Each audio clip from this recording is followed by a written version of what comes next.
Hey guys, what's going on? My name is Michael. Welcome back to IDB. In this video, we're showing you 21 features in iOS 16 that you must be using as soon as you install it on your device. So on this channel, we did upload another video on iOS 16. It was over half an hour long, covering over 100 features on iOS 16. But if you don't feel like sitting down and watching an entire 30-minute YouTube video, then this video is for you, as we're going to cover all of the best features on iOS 16 that you should start using immediately after you install it on your device. So let's go ahead right now and jump in. So number one is inside settings. You want to click on sounds and haptics and then scroll down to keyboard feedback. Now this is new in iOS 16. It's called haptic feedback on the keyboard. So if you don't have this enabled right now, I want you to go and turn it on right now and start typing, and leave a comment down below and tell me just how much better it feels typing on your iPhone with haptic feedback. I don't know why it took Apple so long to implement this feature on the keyboard, but nevertheless it is here now, and typing with haptic feedback feels so good on iOS 16. Number two is inside of messages. You know how when you accidentally delete a conversation that you didn't want to delete and you can't get it back? Well, now you're actually able to get those messages back on iOS 16. All you have to do is click on the edit button on the top left and you can show your recently deleted messages. So number three and number four are inside a message thread, and in iOS 16 you're now able to undo a sent iMessage, and you can also edit an iMessage as well. So if I send a text here, you can see I have the option now when I press and hold to either undo send or edit the message. So I'll first show you what undo send looks like. If I click on it, you can see it kind of poof disappears like that.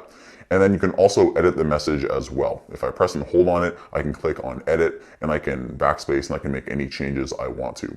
Just keep in mind though that the person you're sending this message to is going to be able to see the history of edits made to the message. And also, if you're texting someone who hasn't updated their phone yet, if they're still on iOS 15 for example, they are still going to see that original message. Next up at number five allows you to remove a photo from its background. This one is really cool, and I don't know how it works so well, but it's one of those typical Apple features that just works. So if you have a photo and there's a defined subject in the photo, so take for example this photo I have of a backpack, if I want to remove the subject, in this case my backpack, all I have to do is press and hold on the photo, and as you can see, it gets selected just like that. You can choose to copy or share it right from here, and you can also choose to drag the image anywhere you want in iOS. So I'm going to pick up my backpack right here, and let's say we want to send it away in an iMessage. I can drag it into a message thread just like that, and I can send it away. So coming in next at number six, we're going to stay inside of photos, and this one allows you to make edits to an entire group of photos. So let me show you how this works. If you click on the select button at the top right, select any bunch of photos that you want, and then after you press and hold on one of the selected photos, you can see it's going to batch them all together, and you have a whole bunch of useful options inside this menu. My two favorites include adjust date and time and also adjust location. This can be very useful, especially for me. I'll give you a quick example. Sometimes I import photos and videos from my external camera into my iCloud Photos, and sometimes when I do that, the metadata, including the date and time and also the location, sometimes can get messed up. And it's really easy now in iOS 16 to select all of my imported photos and change the date and time with one click. So coming in next at number seven, we are staying inside the Photos app once again. If you click on Albums and scroll all the way to the bottom, you'll see new here in iOS 16 is a new section called Duplicates. So this is really useful. A lot of people I know have a ton of duplicate photos in their iCloud photo library, and that's kind of useless, right? It's just taking up iCloud space that you don't need to use. So I would highly recommend you check out this duplicate section inside of the Photos app, and it allows you to quickly merge all of your duplicate photos.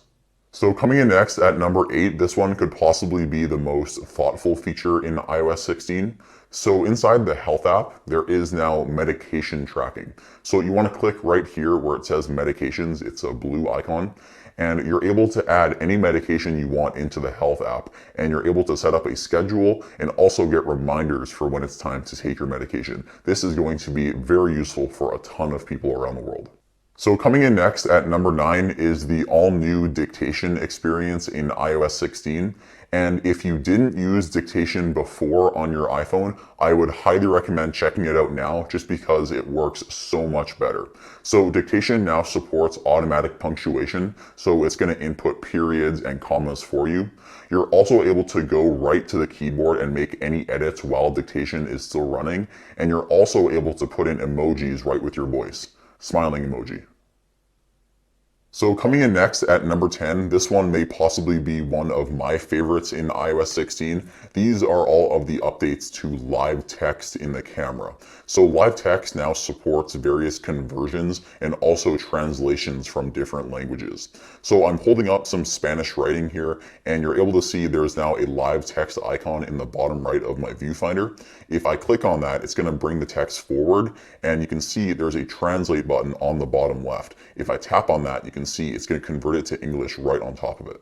Number 11 is for the widgets on your lock screen, but more importantly, there's actually a hidden widget that not many people know about. So if you click on the date, which is right above the time right here, not many people using iOS 16 know that you can actually put a widget here that isn't the date. So you can see we have suggestions from the system, and we also have third-party applications that can go here as well. So I have Carrot Weather. I also have some other apps such as my flight tracker and some motivational quotes. So you can have whatever you want above the time here. It doesn't have to be the date. So next up is the all-new lock screen experience for when you're playing music. So you're probably familiar with this Now Playing platter, which lives at the bottom of your lock screen. Apple has updated this in iOS 16, and if this is the only change they made, this would be a pretty good update for me. But it also goes one step further, and you're able to now click on the album art, and you can fill your entire lock screen with your music. You can see it also gets rid of your wallpaper, and it kind of makes it a blurred out version of the album art. So this is a much better way to get more immersed in your music. So next up at number 13 and 14, these are both inside of Mail. The first one allows you to undo a sent email just like we could in iMessage, but we also have some other options with this inside of Mail. So I'm going to go ahead and reply to this junk email just to show you an example. So if I click on send, you can see now in my inbox there's an undo send button. If I click this, it's going to bring the draft back up as it never ended up sending the email in the first place. By default in iOS 16, that undo send button is going to be there for 10 seconds, but you're actually able to change that. So inside of Mail settings, if you scroll all the way down, you can change the undo send delay all the way up to 30 seconds. And the other great feature inside of Mail lets you schedule an email to be sent at a certain time. So instead of just clicking on the send button, you can now press and hold on the send button, and you can choose different options for when you want that message to get sent. So next up at number 15 is inside of Apple Maps, and you can finally have multiple stops along your route. So this is a very basic feature, and tons of other mapping applications have had this feature for a very long time. But if you want to be in the Apple ecosystem and use Apple Maps, this is a really convenient feature to have along your route. You're also able to reorganize your stops just by dragging them like this, and I believe you can have up to 12 or 15 stops along your route. Coming in next at number 16, we're inside of Notes, and I think a lot of people are going to love this feature. So if you click on the icon on the bottom left, you now have the option to create a smart folder. So what is a smart folder? Well, it's pretty much a folder that is going to do all of the sorting for you. So a traditional folder inside of the Notes app, you would have to add each note into that folder manually, but a smart folder inside of iOS 16 allows you to have notes inside that folder without you doing anything. The system is going to do it for you. So you can have notes into that smart folder based on any of these criteria right here. So I'll choose by date created, and let's say last 7 days. So as soon as I create this smart folder, any note that I have created in the last 7 days is going to be put into this folder. So if I click on done, you can see I now have a new smart folder appear right there. So the next two features are inside of the Reminders app. The first one is pretty basic, but it is useful. So you have your own lists at the bottom of Reminders. If you want to keep one of these at the top of the application, you can now do that. So just like you can pin certain messages inside of iMessage, you're now able to pin certain lists inside of the app right here. If you want to remove the pin, all you have to do is press and hold and click on unpin.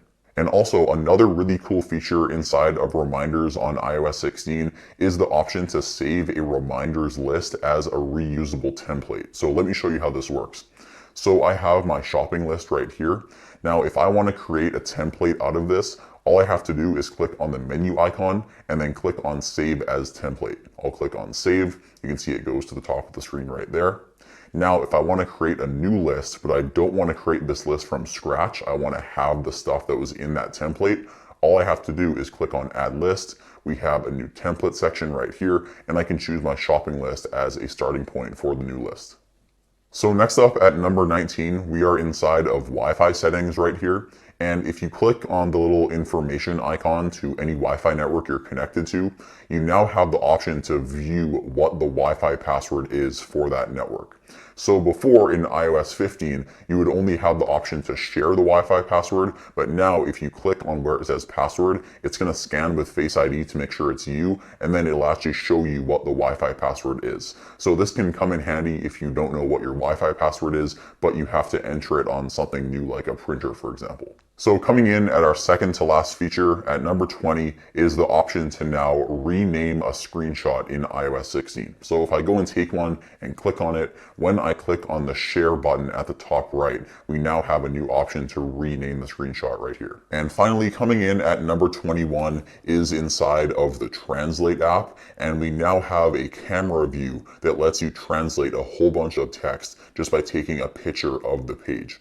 So you can do this inside of the camera app as I showed you previously in this video, but the Translate app now supports this as well. And I find if you have to convert an entire page, for example, into a different language, the Translate app works a lot better than using live text in the camera. So there we have it. I would say if you are using these 21 features on your device, then you are definitely getting the most you can out of iOS 16.